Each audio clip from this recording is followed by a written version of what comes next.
भीष्म पितामह जब सोझा खड़ा भइनी आ जब सोझा अइले ओ हिजड़ा राम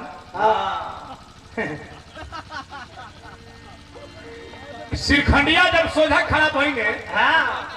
तब भी रह जा लोग के मन में तो सुना दे। एक तो कहीं अब होता नहीं है यही ऐसे ने वही कल देखने के कथा वो लोग सुनल ना कहाँ लोग कथा सुनत था। ऐसे हमारी ऐतिहासिक धरोहर है तो निकल के बचा के रखेंगे और खड़ा भइने बरबरिया जाए भीष्म के हरे अरे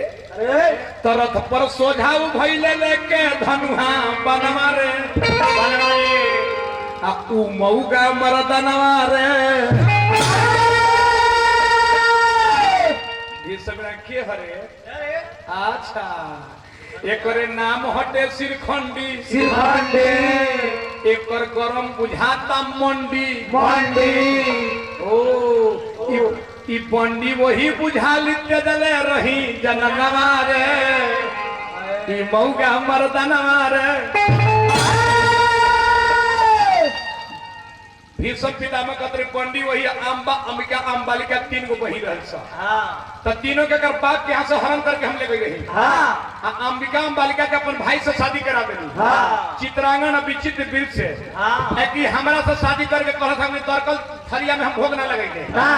तो ई जाके फिर दूसरा जन्म लेके शंकर भगवान के तपस्या करके हमरा मरे के कारण हो गया तो रखले भीष्म पितामह हमार मऊगा के न जान हिजड़ा मारल हमारा दाग लगी खनदनवा रे आ ई मऊगा मर्दनवा रे आ तब साथी कहते कि बाण चलावता दो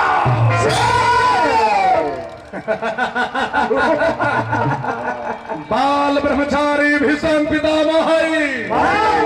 हिजड़ा के मारे खाती हम नहीं खियाई हमारे खानदान में दाग लग जाई तब का भाई